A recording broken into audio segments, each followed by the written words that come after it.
जयपुर से होकर गुजर रही है और पूर्वी राजस्थान के कुछ भागों में बारिश की संभावना है।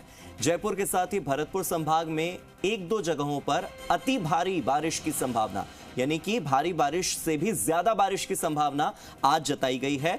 और आज से उन इलाकों में भी बारिश होगी जो इलाके अब तक सूखे थे।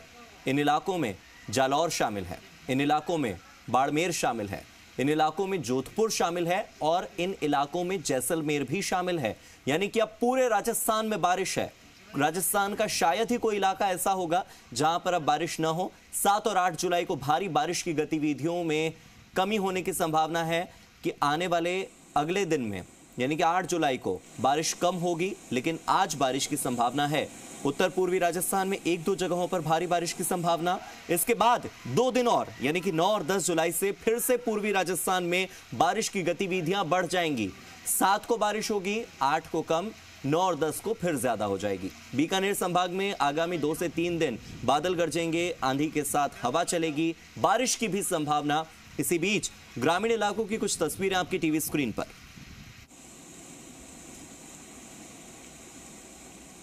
मेरे सहयोगी अनूप मेरे साथ फोन लाइन पर जुड़ गए। अनूप का रुख करते हैं।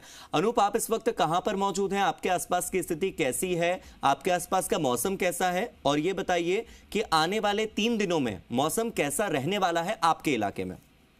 जी हाँ, बिल्कुल। इस वक्त हम राजधानी जयपुर के अंदर हैं। यहाँ पे अगर मौसम की बात की जाए तो इस समय आसमान के अंदर बादल हैं, उनकी आवाजाही साफ तौर पर देखने को मिल रही है। इसी के साथ ही अगर प्रदेश के मानसून की बात की जाए तो प्रदेश में मानसून की बारिश का दौर है वो लगातार जारी है। मानसून टर्फ लाइन की अगर बात की जाए तो आज मानसून की जो टर्फ लाइन है वो बीकानेर और जयपुर से होकर गुजर रही है और जो परिसंचरण तंत्र है वो भी राजस्थान के ऊपर इस समय के अंदर बना हुआ है, उत्तर प्रदेश के साथ साथ में।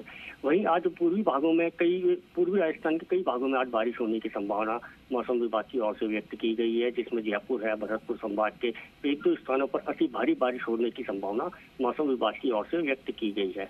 आने वाले दिनों की बात की जाए तो 7 और 8 जुलाई को भारी बारिश की गतिविधियों में कमी होने की संभावना मौसम विज्ञान केंद्र ने जताई है।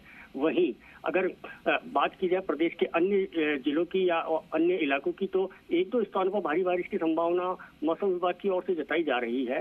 और वहीं 7 और 8 तारीख को कल और परसों 2 दिन बारिश की गतिविधियों के अंदर कमी देखने को मिलेगी। अनूप, जलभराव की स्थिति के बारे में थोड़ा बता पाएंगे कि आपके आसपास कौन कौन से इलाके हैं जहां पर अभी भी जलभराव है? क्योंकि बारिश 1-2 दिन में थोड़ी कम हुई, तो क्या कम बारिश की वजह से जलभराव की स्थिति में कोई सुधार हुआ? जी हाँ, देखिए, जलभराव की अगर स्थिति की बात की जाए तो अजमेर रोड है, सीकर रोड है, दिल्ली रोड है, वहाँ पर जलभराव की स्थिति है वो जस की तस बनी हुई है। पानी निकलता है, पानी निकलने के पहले ही बरसात का दौर शुरू हो जाता है तो वापस से पानी का जो भराव है वो हो जाता है। अगर हाईवे की बात की जाए तो अजमेर और जयपुर जो 2.5 घंटे का रास्ता है, 2 घंटे का रास्ता है, उसको पार करने के लिए 7 से 8 घंटे का समय इस समय लग रहा है, क्योंकि जो पुलियाओं का काम चल रहा है, जितने भी ओवरब्रिज बन रहे हैं उनके नीचे से जो वाहन निकल रहे हैं इस समय के अंदर, वहाँ की सड़कें हैं वो पूरी तरीके से टूट गई है, जिससे आने जाने वालों को हाईवे पर काफी परेशानी का सामना करना पड़ रहा है। ठीक है अनूप, बहुत बहुत शुक्रिया मेरे साथ जुड़ने के लिए और इन जानकारियों के लिए।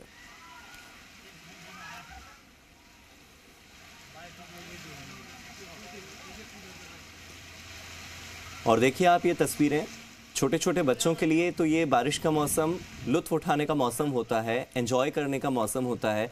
जलभराव की स्थिति होती है तो बच्चे तो कहीं ना कहीं खुश होते ही हैं। उनके लिए पानी जो है या जो ज़्यादा जलभराव है वो कहीं ना कहीं खेल का एक साधन बन जाता है।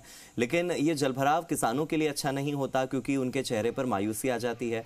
ये जलभराव उन गरीबों के लिए अच्छा नहीं होता जिनके घरों में पानी भर जाता है और उनके बिस्तर से लेकर किचन के सामान तक सारी चीज़ें, खाने पीने का सामान, सब कुछ गल जाता है, भीग जाता है, पानी में बह जाता है। ये जलभराव उन लोगों के लिए अच्छा नहीं होता जिनके घरों तक पानी पहुँचने की वजह से उन्हें आर्थिक नुकसान हो जाता है। तो ऐसे में ये जलभराव की स्थिति कुछ लोगों के लिए लुत्फ का कारण बन सकती है, लेकिन वो छोटे बच्चे ही हो सकते हैं। ज़्यादातर वो लोग जिन्हें दफ्तर जाना होता है, ज़्यादातर वो लोग जिन्हें समय से अपनी मंजिल तक पहुंचना होता है, उनके लिए जलभराव की स्थिति परेशानी का सबब बनती है। और मानसून की ये स्थिति इस वक्त प्रदेश के ज़्यादातर जिलों में देखने को मिल रही है।